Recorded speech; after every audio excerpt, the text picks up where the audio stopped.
Can you see the slide? Yeah. Okay. Okay, hi guys.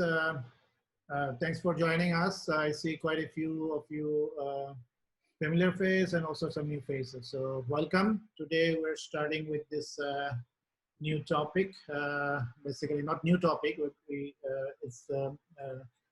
are starting a part 1, part 2 tutorial on natural language processing, and and with that, we'll start off very quickly. Our presenters have a lot of materials to cover, so I would appreciate if you could hold up your question till the end, and then we'll try to address every one of them as we go. But hopefully you'll enjoy. We also have forwarded the GitHub tutorial there. So they have set up so carefully, and hopefully you'll be able to follow along as they present. So with that, my name is Tuhin Mahmood. I'm the organizer for the Austin Big Data AI Meetup Group. We have been meeting here for some time, and this two-part tutorial will be this today, and then next one is next week. So also a reminder to make sure you sign up for that. That way you don't get any interruption. Typically, our meetups are sponsored by Capital Factory, and also this Zoom is done by, given to us by them. We meet there in person, but due to this COVID situation, we're trying this new format. Hopefully you'll be able to take as much advantage as we've done in the independent meetups. We have a non-profit organization that drives this meetup, and hopefully we'll be able to continue with a contribution. And the name is AI for Greater Good. And with that, our invited speaker, we have very excellent speakers who are very talented in this current field, and they're working in NLP in their work. They have done a lot of, they have also done presentation papers in, so first is Padma Tarlasi, I hope I pronounce your name perfect, well.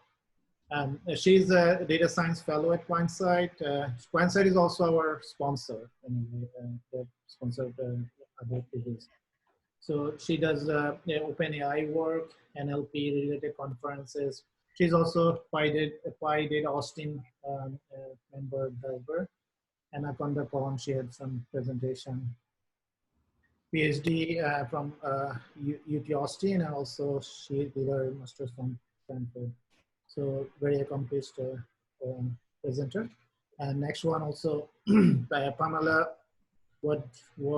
She's also a data science fellow at Quantsite, and with 10 years plus experience, she has been leading many efforts in natural language processing, and also taught in Anaconda Con recently, and also she's also UT alumni. So welcome. So with that, without much more interruption, I'll present it to hand it over to Fatma to start her tutorial. Hopefully you'll enjoy. Okay. Thank you, Tuhin. I'll go ahead and share my screen so that you can see the slides better.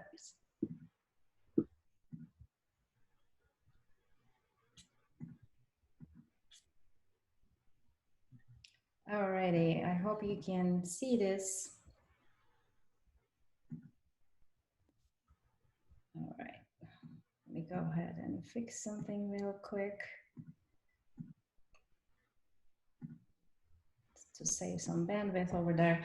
All right, hi everyone. Thank you so much for joining us today for our natural language processing tutorial part 1. We would like to thank Austin Big Data and AI Meetup Group and Tuhin and our sponsors, Capital Factory and Quantsite, for having us and inviting us here tonight. We hope that you will enjoy this session and get a good start with your NLP experiments. Let me move. There you go. So my name is Fatma Taraji, as to him introduced us, and we have with us my amazing colleague Pamela, and we will be delivering this tutorial together tonight. To be able to follow this tutorial, you will need to have some knowledge of Python and Jupyter notebooks, which have been listed as some of the prerequisites for this tutorial. We have also shared the link to the GitHub repo where you could download the tutorial files and install the packages as described in the README. I hope it went well and you did not have any issues downloading and installing and running the test notebook in the repository. Due to the very limited amount of time that we have tonight, we will go over certain parts of the notebook a little faster than ideal. You can choose to code along with us. You will have the chance to do and join some of the exercises during the notebook while we are going over the notebook, or you can just watch, follow, and then complete it later. All the solutions to the notebooks will also are also in the repository. We will also be using Natural Language Toolkit, also known as NLTK library, which is often the first library that people use when they teach or start learning NLP techniques. It's designed by academics and widely used in NLP courses at many universities around the world. It's certainly not the first or the most efficient NLP library out there to use when working with NLP, especially if you are doing some work in production. However, its design lends itself very similarly to teaching and starting to learn some of the major and foundational techniques in NLP. We will also be using some of the great open source libraries, and you are not required to know these libraries, but it's good to know. If you're not familiar with these three libraries, Numpy is a library that is used for multidimensional arrays and matrices and has a large collection of math functions for scientific computing in Python. It's a great tool for machine learning and deep learning development environments, and it's very handy and helps a lot with some of the things that we will be doing today. Pandas is another library that is very popular, mainly among data scientists, because it enables you to do a number of data wrangling operations and data analysis. Scikit-Learn is a machine learning library. It features various classification, regression, and clustering algorithms that are used in machine learning development and models. However, you will be able to follow this tutorial even if you are not familiar or had not used these libraries before, because we kept it very simple and we provided enough examples, I believe, for you to understand how it is being used. For the outline of our tutorial today, we will start with a brief overview of NLP and talk about sentiment analysis. I'm a little bit rushing it because I see that it's almost 7:10 right now. I don't want to keep you too much before we can actually get onto the material. Then we will show you the steps for pre-processing the data, and for this we will use the NLTK library. Next, in the tutorial, we'll be implementing a sentiment analysis classifier using Scikit-Learn library. And finally, we will very briefly go over how we can evaluate the performance of our model that we will be implementing, hopefully if time permits. Let's get started. What is NLP? NLP refers to the process of computationally understanding and processing language. It's a considerably large field of study with a number of application areas. Some of these applications and tasks include machine translation. Think about Google Translate, question answering. Think about chatbots that are part of our lives right now, and almost a routine process in every website that we visit. Language modeling, the simplest way to describe what language modeling is given a text, predict the next word. So we are asking the machine to do that for us. And finally, sentiment analysis. Our focus today is on sentiment analysis, and sentiment analysis is an automated analysis of affective states from text. We will be looking at a small data set of recent tweets on face masks in the context of COVID-19 and classify them using a classifier. By the way, I hope everyone is doing well, everyone is healthy, and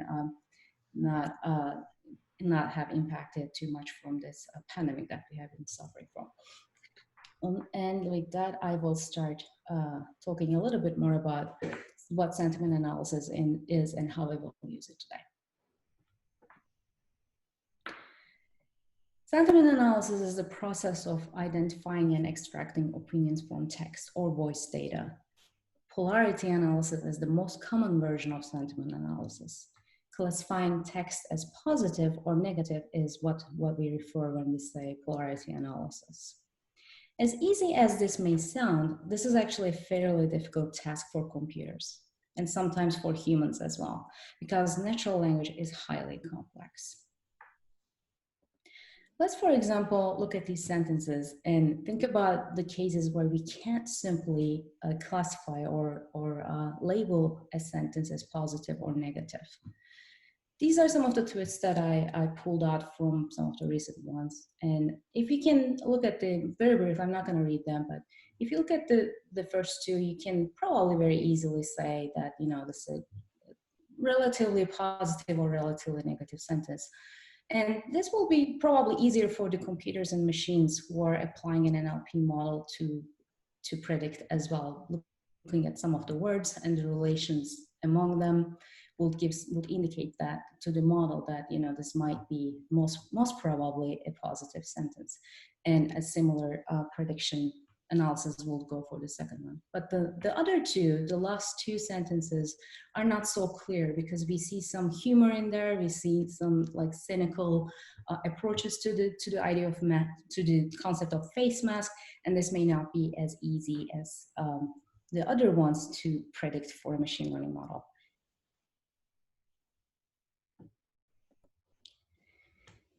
This brings us to some of the more advanced versions of sentiment analysis, such as emotion detection, which detects and recognizes types of feelings through the expression of text, such as anger, disgust, fear, surprise, and so on. Although we won't be covering emotion detection in this tutorial, it's a natural next step after learning about polarity analysis for those who would like to learn more about sentiment analysis techniques. And this emotion detection has been gaining a lot of popularity lately because of its use cases and how beneficial it is for a lot of industries. Let's get back to polarity. Is this positive or negative? For those of you who might be familiar with machine learning algorithms and the concept, you might want to think about this as, is this a classification problem? In fact, sentiment analysis is modeled as a classification problem, where a predefined class label is predicted for a given example of input data. We are asking the model to classify a given textual input as positive or negative in this case. And in some cases, you can also include a third class, which is usually the neutral. So there's so much more to know and cover about NLP, and unfortunately, we can't really do this in 1 hour. Therefore, I will stop here and pass it on to Pam, who will walk us through the next part of our session. All right. Okay, so take it away, Pam. Okay, so I just, oh, okay, did you stop sharing? Yes. Okay, it wasn't there, now it's letting me. Okay, do you see my notebook or my Jupyter main page, I guess? Yes. Okay, Fatma, I think you and Tuhan are the only ones that can answer me. So yeah, I see. If anyone can't see, please write in the chat if you're having any issues about the screen or the files or anything, and I will try to follow Just up. to let everyone know, we have the chat window open, so if you want to interact or interrupt or whatever, please put it there, then we'll, otherwise we'll just go along with what Pamela is saying. Thank you. okay, so for those of you, I mean, hopefully, let us know if you had any problems with opening up the Jupyter notebook. If you come here to this main page, we have a notebook here called Project Twitter. And this is going to be the main notebook for our project today. So I'm going to walk you through the initial steps of what it means to pre-process data. So before we actually get to the modeling, we have to take our text data and process it and get it into a form that we are happy with before you can actually use it into a model. Eventually, you know, Fatma will talk about all of that, but I want to talk about all the steps that are pretty important leading up to that. So to show some of these examples, I mean, hopefully you'll find this notebook easy to navigate, and please go back and refer to it later or work through some of the empty cells yourselves, or ask questions of yourself, or how you could do things differently. This will be there for you later to look at. Did I not clear this out? I just want to, not sure why I don't have these cells cleared. Okay. So in the beginning, I'm just going to set up some paths to load in the data. I've got a sample set of text in a text file that's actually the first few lines from Pride and Prejudice. And I'm using Pandas to load it in and viewing it in a data frame format just because it's easy to do. And in this case, each line of text is going to be a different row in this data frame. So this is going to give us a good set of text data to pre-process before we get to our actual data set we're using today. So whenever you actually want to go through and do anything with your text, you have to do something called tokenization. Tokenization is simply just splitting apart a text into individual words and punctuation. It's going to create a list of each of these things, and you can see in this visual, you have this is a nice car. Whenever you tokenize, it creates the tokens, which are just the individual articles in that sentence. In NLTK, there are several different methods that will do this for you. One of the most simple ones, and if I take I'm just taking one line or one row from my data frame and printing it here to use as an example to tokenize. There are several different methods in NLTK to do tokenization, and we're going to look at a couple of them in this notebook. The most simple, or one of the most simple ones, is just word tokenize. So in this cell, and again, if you're not familiar with Jupyter Notebook, to actually run a cell, you can click on it and hit Shift Return, and that's what actually executes the cell. Or you can go up here and use these buttons, run. I mean, it's all up here. I find that I always work using Shift Enter, so this feels more foreign to me up here, but that's available to you too. So in this case, I'm going to import my word tokenize from the NLTK tokenize function, or import that function to actually tokenize this sentence right here, or this line of text. And so as you can see, it broke the whole thing up. It also kept punctuation. Whenever you're preparing your data, you're actually just caring about the words. Like, usually you're not going to care about punctuation marks to be included in analysis. So a lot of people will get rid of them. I'm not sure of a reason right now why you would keep it, but I suppose there is always a reason at some point. One of the tokenizers that's available in NLTK that is useful for excluding punctuation is a regex tokenizer. And if you're familiar with regular expressions, you can use them as a search pattern to search, or create a search pattern to search through text. So in this case, if you import a regex tokenizer, whenever you instantiate that class, you give it the search pattern. And this particular one, this is the search pattern that you're wanting to split on. So in this particular one, I'm using one that's looking for alphanumeric patterns. And in this case, that means it'll exclude anything else that's not alphanumeric, i.e. punctuation. So when I instantiate it and then call that tokenizer.tokenize function on that same line of text and then print the tokens that we get, we see that there is no longer punctuation. So that right now is the favored one that I think is more beneficial. But there's a few other tokenizers available, and of course, many other packages too to do this. But in NLTK, we're going to continue using this tokenizer for the rest of this notebook. Okay, after you've actually split up your text into individual words, you remove stop words. Stop words are the words that don't add any value to your text. you know, such as the, is, a. There's a whole list of them that is in this NLTK library. And if you run this next cell, you can actually view all of the ones, the English words that are available. There's different languages that you can look at too, but we're just considering English for now. All of these are what they have deemed to not add value to text, that don't help with the sentiment.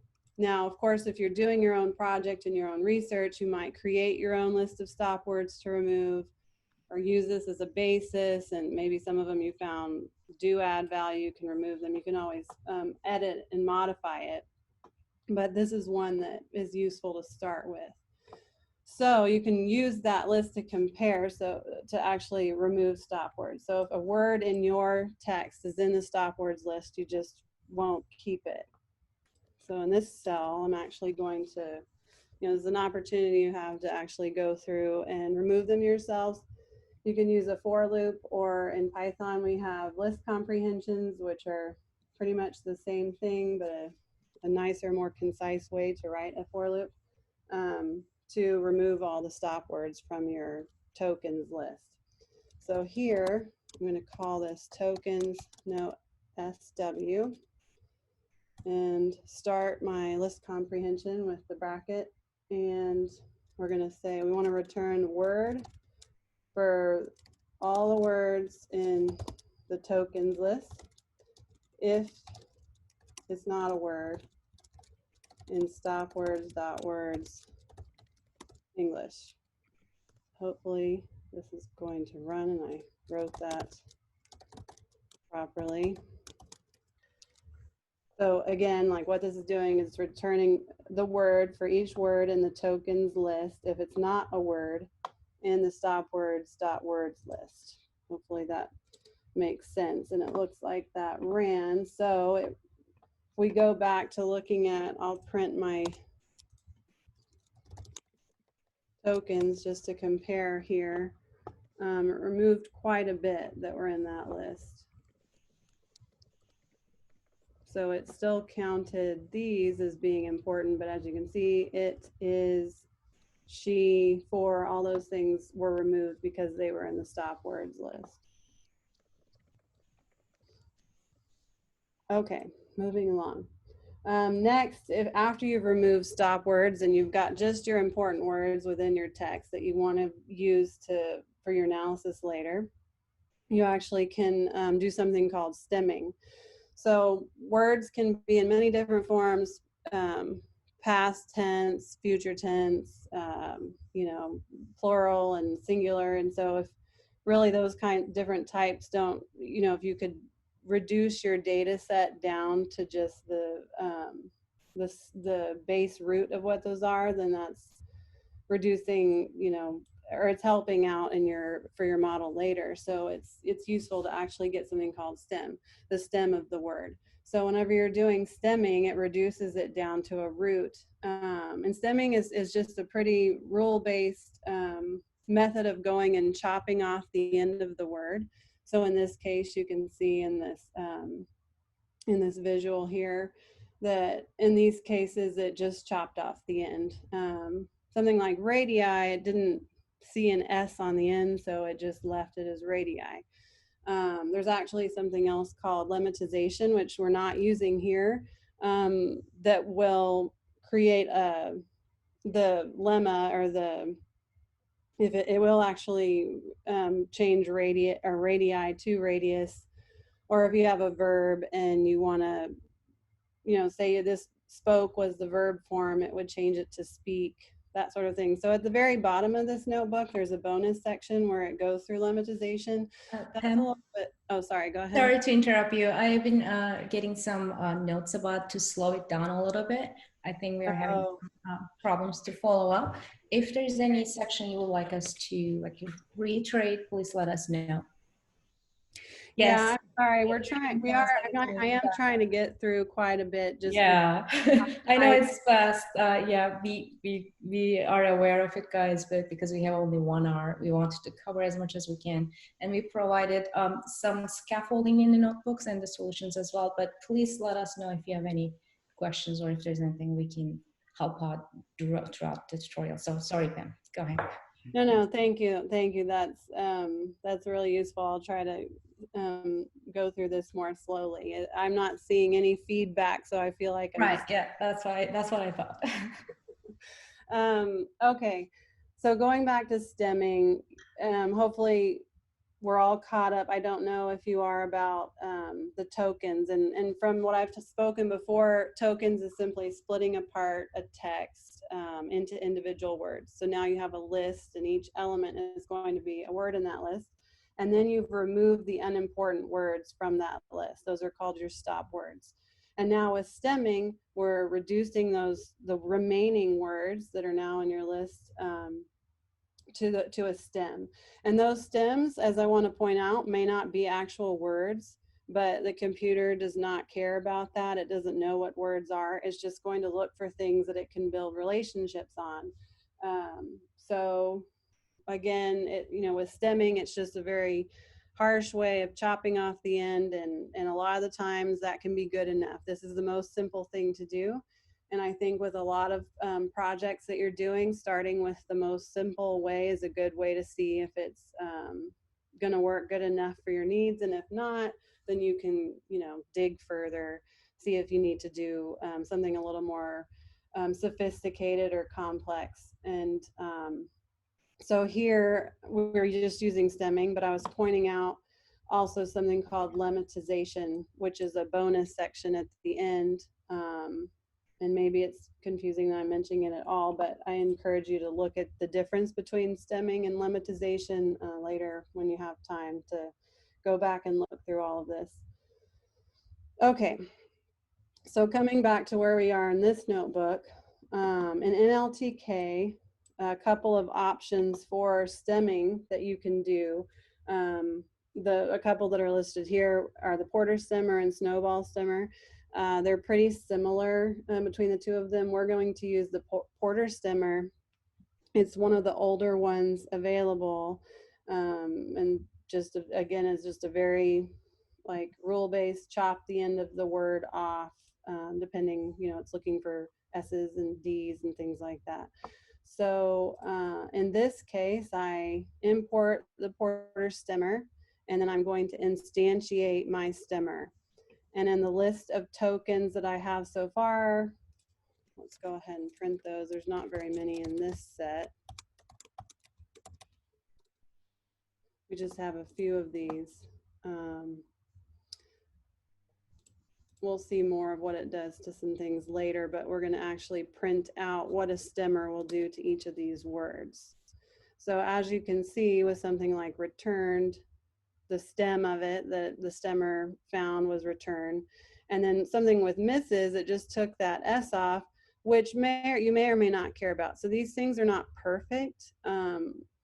Anytime that you're going to do your pre-processing, this is all something that can affect your results later on. So it's something you have to decide whether you care about, something like differentiating between Mrs. and Mr. It just depends.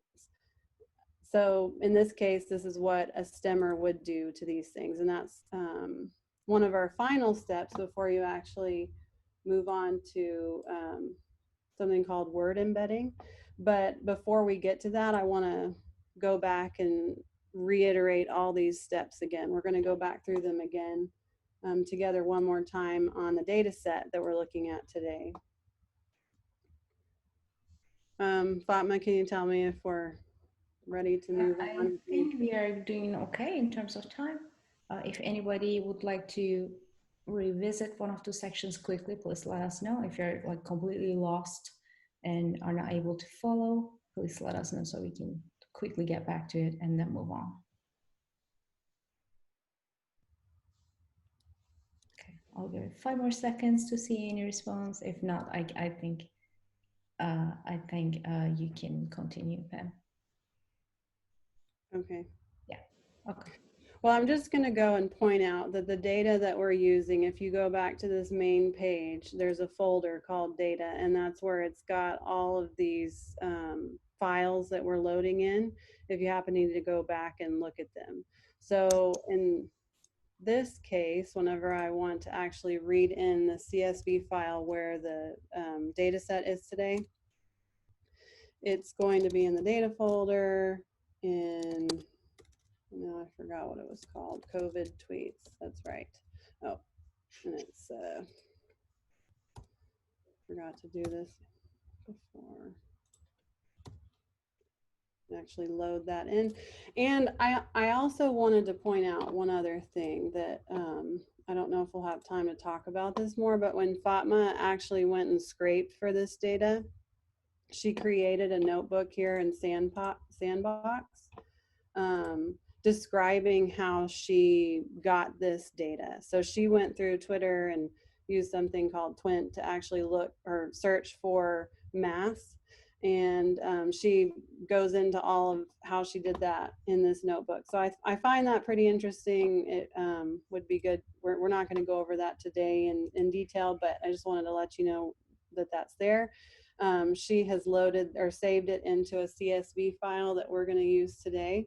And we read this in using Pandas. So this PD, when we imported it, we imported Pandas as PD and using that to read this CSV file. So with Pandas, after you've loaded in, you have this data frame. So now we have our data frame, and you can get the shape of it. Pandas has a lot of useful methods that you can use to manipulate data and look at the data. Here with shape, you can see it's got about 4,500 different rows. And then if we look at the head, you can get the first 5 of those rows. So looking at this data frame, there's the date, time zone, the actual tweet, which is the text that we are going to be looking at. And then it is labeled with a sentiment at the end. These are going to be our labels that we'll use later for the model and testing and comparing. The tweets are what we're going to go through and process. So these will eventually be our data that we're going to be using. Now we want to do all of those steps that we've talked about before. For each tweet, you have to go through and tokenize it, so split it up. Then you need to look at all the words that are there and remove the unimportant ones or the stop words. And then for all the remaining words, all the important words that we're considering, you want to stem them. So in this way, we will actually do that together in this for loop, go through each row. So up here in this data frame, these are individual rows. We can loop through each row, and we're doing a for loop just to really drive all these points home, I guess, of what we're doing here in this processing. This isn't necessarily the fastest way, but it works. So, and it's a good way to show what we're doing. We're creating something in NLTK. They use something called a corpus, which is your full set of documents. So the language here is each row here, each tweet would actually be considered a document. And when you have a list of several of those documents, several of those texts, it's called a corpus. It's your whole set of data is the corpus. So we're actually, when we go through and process each of these lines, we can build this corpus, which will become the data set that we use in the model. I know if you're not familiar with some of this language, it might be hard to grasp right now, but if you go back and look at this, hopefully it'll start to make more and more sense. So again, I'm going to code this together. And if you're actually doing this at home, I'll warn you that this cell takes about 10 minutes to run. So I'm not actually going to run it here. I just want to code each of these lines together. But if you actually tried to run it yourself, you'd see it'll take a bit of time on these 4,500 lines. Okay, so creating tokens. We have our tokenizer. The regex tokenizer is still stored from above, and we want to call tokenize on our sentence. So I've already, when I'm looping through the data for each iteration, I'm taking the tweet from that row and just storing it in sentence, and so I can tokenize that sentence. Let's see. Okay. And then we're going to go back to stop words. So we actually, again, want to remove each stop word so we have to loop through the list of words that we're left with, those tokens, and just return the words that are important. So we've done, this is the list comprehension that I did before, where it's word for tokens, a word in stop words, dot words, sorry, English. So this is the same one I used before, where I'm just returning all the words. It's returning this word for each word that's in tokens if it's not a word in stop words. Okay. And then finally, we will stem the remaining words. So in this case, again, we can use a list comprehension. I didn't do that before, but I'm going to show you now a way to keep this concise. You would stem each of those words. So you were returning, we have the Porter stemmer that's already loaded. We've already instantiated it from above. So stemmer.stem, because we have to return the stem of, we'll say word again, for word in this tokens no SW. So now you're returning this stem. You can actually, I don't know if it's saying this is confusing, but I guess I could have combined these two steps. If you wanted to, you could do stemmer.stem up here, but just to reiterate what we're doing as a separate process, I didn't want it to be confusing, but if you're looking at this, you could combine these two and three, but we return that stem. And then finally, we're going to join those stemmed words back together as one complete string, because a corpus is made up as a list of several strings. So now you've processed each of your rows, and you need to join them back together and add it back to the corpus. And again, this whole thing takes 10 minutes, so I'm not going to run this cell right now, but I did run it before and saved off that corpus in a text file that's in that same data folder. It's called corpus.txt. So here I'm just using pickle to open, or to read it, to load it in. And we can look at just a couple of lines. If we compared these back to our data frame, I'll just look at the first one. I just want to look at the tweet. And so this is not confusing. Just look at the first one. You can see it actually did process each of things as we expected. There's no punctuation here. It looks like it did remove words. Like A is not there anymore, and it stemmed them. And it's very simple way it took off the endings. So now the corpus is our fully processed set of data.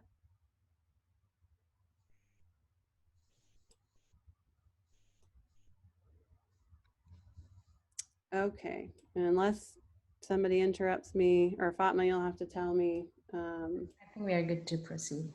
Okay. So finally, the final step before you actually go to the model, we actually want to do something called word embedding. So computers are not going to understand the words, as I was saying before. They don't understand words. They understand numbers, and we actually want to translate each of our pieces of text into vectors, because that's what's going to be used in the models. Now, there's several different ways to do this, and just to describe exactly what I'm trying to say here, in this figure, if you have this line of text, we love to travel to Europe. You can look at the unique words, and you could create a vector for each individual word. So in this case, what I've done, or what we've shown here, is we take all the unique words, and you can have a vector that's the length of those unique words, and just put you know, in this case, we're keeping these words in order from the sentence, and put a 1 where it occurred in the unique words list. And so you end up, you know, for each individual word, you can have this vector that's the length of the unique words list. This is just, it doesn't work, or I guess I'm not sure who uses that to have a vector for each individual word. In this case, we're going to be creating vectors for each single text. So we're going to be using something called the count vectorizer, which is still, which is actually going to be counting up words. And I want to show an example of what that looks like a little bit more clearly. So from Scikit-Learn, we want to import this count vectorizer. And then when we instantiate it, you can give it max features. So in our Twitter data set, the features are the number or words, basically. So in this case, I'm just going to keep the top 1,000. And what I mean there is those will probably be the top 1,000 most seen, or the most, I think the highest number, or the most occurring ones. Yes, yes. Thank you. The ones most occurring. So there could be a lot more words in that. So going back to our corpus is what we're going to insert in here. Each index in that corpus is a different document. And each of those will have its own vector. But it's actually going to take every word that's in that entire corpus and just keep the most occurring 1,000 from that. And so it's going to create vectors that could be 1,000 in length. If there aren't 1,000 words, it'll be lower. Actually, I'm going to create just a simple example before we get to the corpus. I'm going to create, I think we still, oh, maybe I should hurry. Okay, I hope this will be useful. I just want to create a separate corpus real quick. I like movies. This is one document. I like movies too. Movies, yay. I'm trying to get some repetitive because there's something I want to, behavior I want to show here. And then I don't like movies.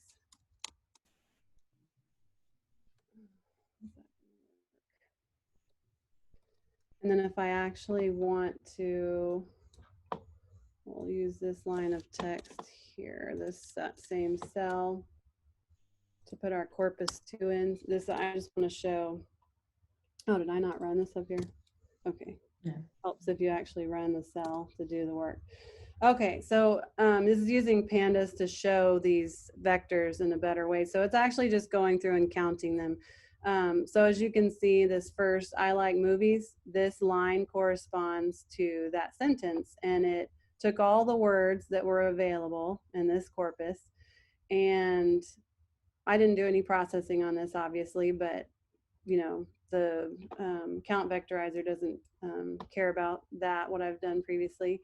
So it took all the individual words and sorted them by, alphabetized them. And so in the first case, well, I guess it does remove some stop words. Oh, yeah, counter vectorizer actually does some of that work, but the reason we explain that is because that's what's going on behind the scene, and it's always good to know if they decide not to use count vectorizer. Yeah, thank you, Fatma. So yeah, it's still good to know what's happening. Count vectorizer does do some of that for you ahead of time. So anyway, like in movies, it put a 1 there. In the second part, I like movies too, movies, yay. What I wanted to point out was because movies appeared twice in this one, it counted it twice. And so anyway, it's a sparse, it'll create sort of a sparse matrix. That each line is going to be a vector with 1s where the length of the vector is the length of the words that are in your corpus, or if you set a max features, it's just going to be at most 1,000. So if we go back to our corpus from above, and again, if you remember, this is what we have processed. and we run the count vectorizer on that. This doesn't look as pretty, and I found it pretty, I think it's got some interesting, it doesn't, you know, because they're 1,000, it's not going to display all of them across, but I do find it interesting, some of the stuff it decided to keep, and I have questions here. But again, this is part of what you do whenever you're processing. So this is just what it did on the first run through. It created, each row has a vector that's 1,000 in length, and wherever a word was occurring there, it'll have a 1, or if it occurred more than one time, it'll count the number of times. So now we have several vectors that we can actually use to go into our model. Okay, I hope that made sense. And I hope the example that I gave didn't confuse you more. But now Fatma's actually going to go into the next part, which is using our data. Okay, I will be taking over. Oh, I need to stop sharing. Sorry. I believe there are some questions, but I'll get to them, or we can get to them in a little bit. Okay, trying to share. Okay, I'm not gonna ask the classical question. Can you see my screen? I hope you do. All yeah, right. I can see it. So, oh, I didn't code up with you, so that's why I'm actually going to, I'll type it in here and then I'll move on to the solution file because I didn't code up the previous steps with you. Okay, so now we are at the step where we are going to split our data set. We are here now that we have cleaned our data and created our feature vectors, and we are ready to go to start modeling. And before we do that, what is conventional in machine learning and deep learning and modeling is to split your training data sets, your data set into training and testing set. For those of you who are not familiar with machine learning or how to deal with data sets, this is conventional. And the reason we are doing this is that we want to train our model with a certain part of our data, the entire data, and we want to test it to see how it is doing with a small portion of it that we separated and we did not use during training. And the way we can do this is to use this great library called Scikit-Learn. For those of you who may not be familiar with it, Scikit-Learn comes with a very powerful and robust way of using some of the methods and functions that you can start using for your modeling. So what I'm going to do in this line is look at this diagram and see actually what's going on behind the scenes conceptually. This thing is my entire data set, and I'm going to just chop it in some portions and keep one part for training and the rest for testing. And the way I can do that is to use this function called train test split from Scikit-Learn library. And you see some like parameters, some variables in here on the left side of the assignment operator. What this means is that I am dividing my training set and testing set into two axes, and this will allow me to later on when I'm doing the training and when I'm doing the testing to see how the model has actually performed. Was it accurate, and what is the percentage of accuracy that the model is able to perform based on the data set that we have prepared. So I'm going to call this, create this function in here, calling from the Scikit-Learn library. And this function is going to take a few parameters. It's going to take X that we have defined up here, which is our feature vector. And then it's going to take the Y that we again defined up here, taking the values from our arrays. And next, we can give it the test size or the train size, whichever, doesn't matter. And it's conventional to do it at the 20% of your entire data set. However, this is not a rule, depending on the size of your data set or the content of your data set. And depending on if you can get a better result, you can change this ratio to, I don't know, maybe like 0.1 or 90:10, but 80:20 is pretty conventional. And most of the time performs better.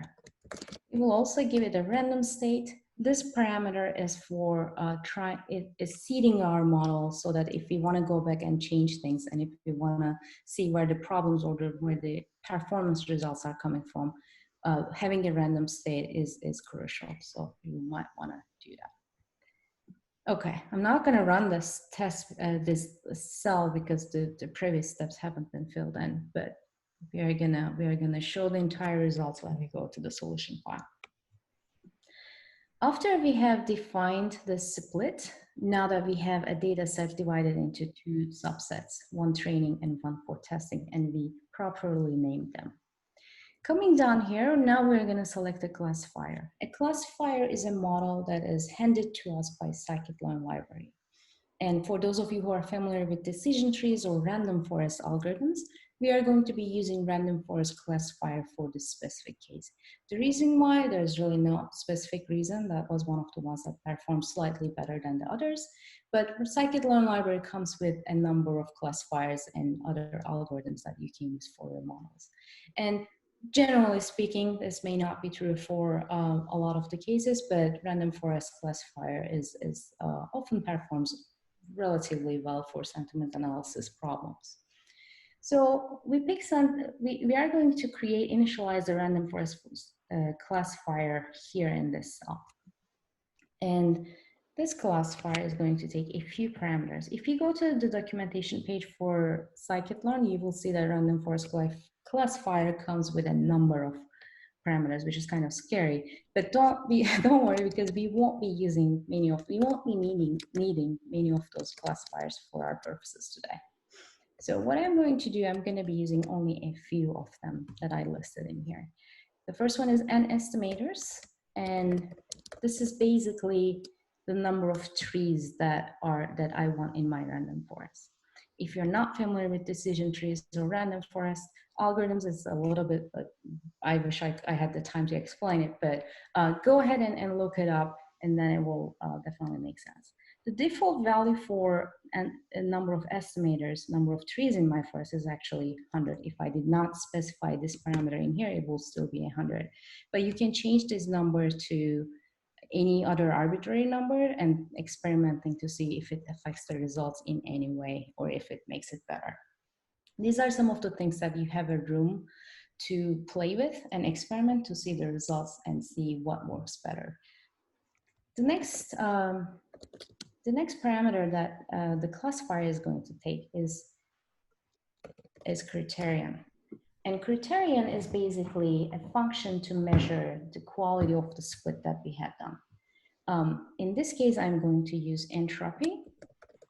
For those of you who might be familiar with some of the machine learning terminology, this is basically the criteria for information gain. But don't worry too much about it. You have only two options here. It's going to be either Gini or entropy for this specific classifier.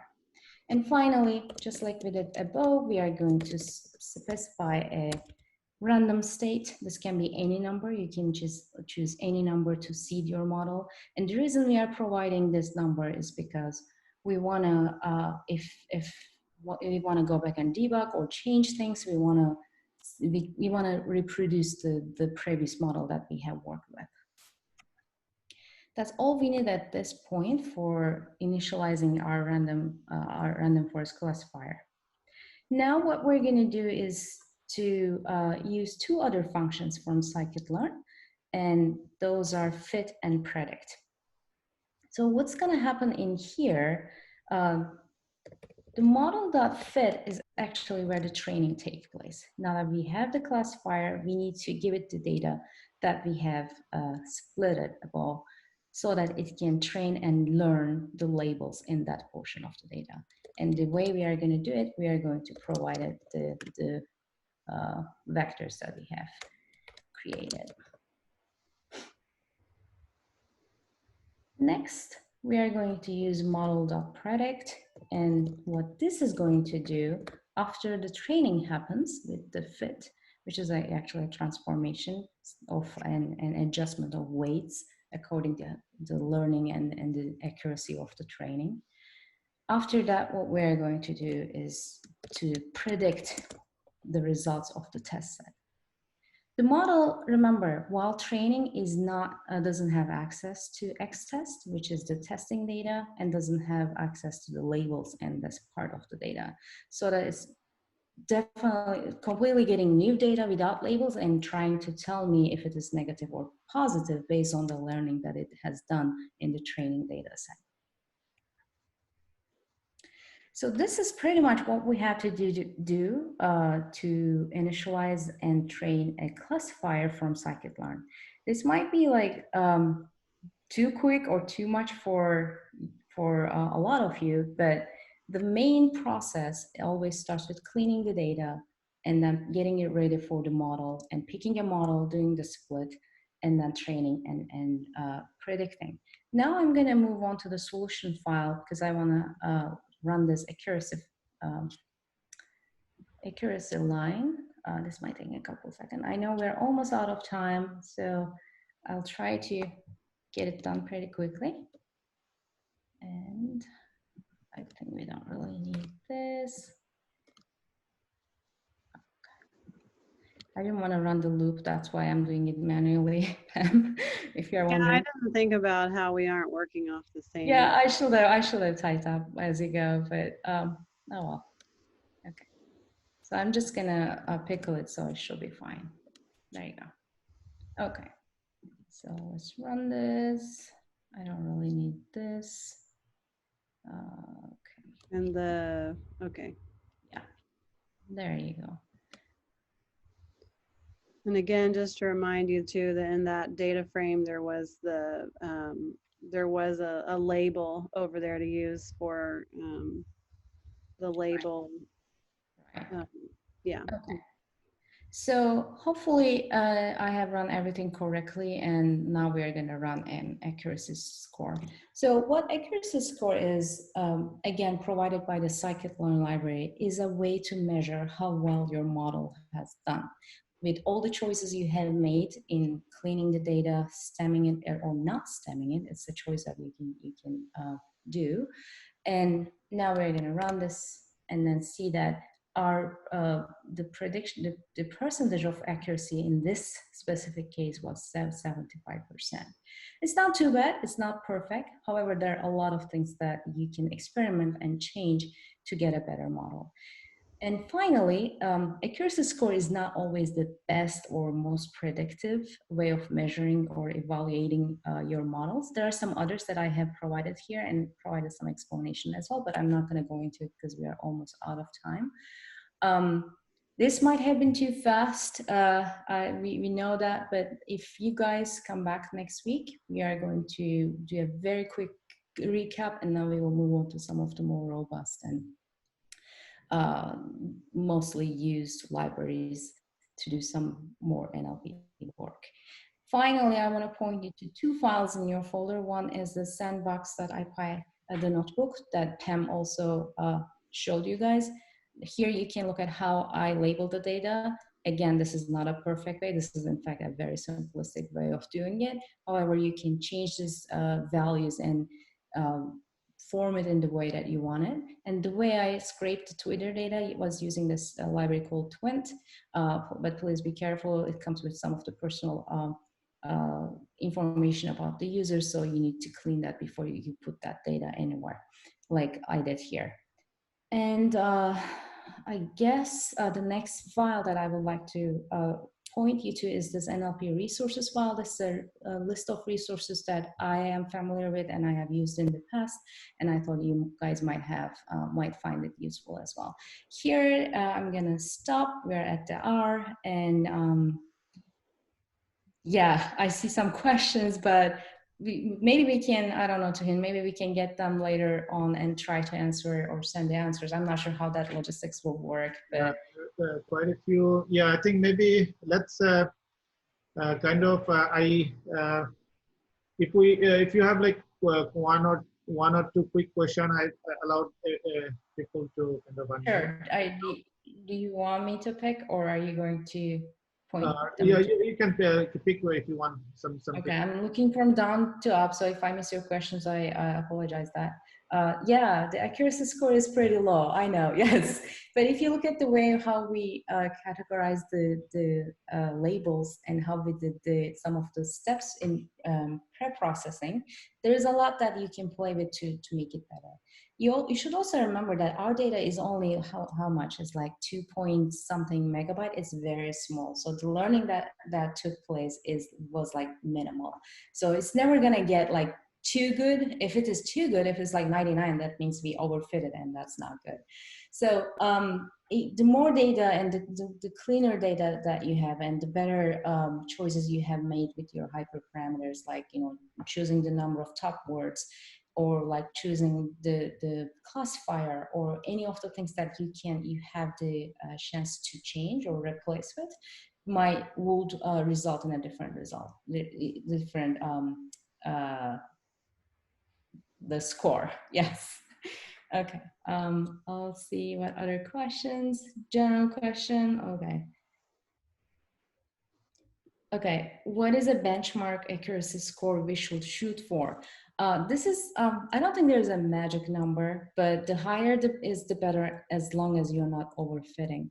If you are overfitting and your training result is coming great, but when you try to use some data that is not even in your test set, but some open data that you are using your model to predict, then it's not going to do well. So higher accuracy doesn't always mean that your model is perfect or it's doing like really well. You need to use the other evaluation metrics that I have provided as well, and it will give you a better idea about how well your model has done. And because it will measure different aspects of evaluation, like F1 scores and like true falses and false negatives and things like that. So you should do a lot of evaluation to be able to say my model is doing well. But in general, I believe like anything above 85 is considered to be an okay result or a good result, depending on the size of data you have again. Okay, I think I'll take one more question or a couple. I don't know how much time people have. Okay, Pam, is there any question that you caught? Because there are so many good questions, I don't know which one to pick.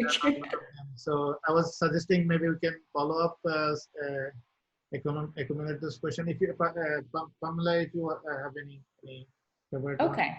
So one thing I would like to know, if you guys enjoyed this, hopefully you were able to follow, but if I think we have provided some of the materials that you can go back and it might make sense if you go over the notebooks again and some of the comments that we have left in there, and hopefully you will come back next week. And because we try to keep it relatively fast but also relatively simple in this one, in terms of how to use a classifier, which is not always like the best way to go. Or if you really want a robust model, a deep learning model, probably you wouldn't go with a simple model as a random forest classifier.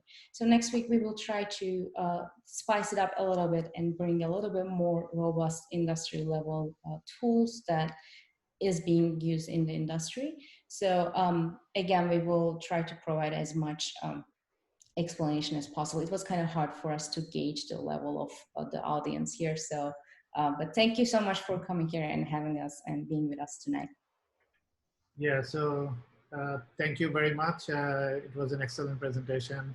I know it was hard to cover in this short time. You actually mentioned it at the beginning. A lot of covering. Normally it takes like 1.5 hours or even 2 hours to.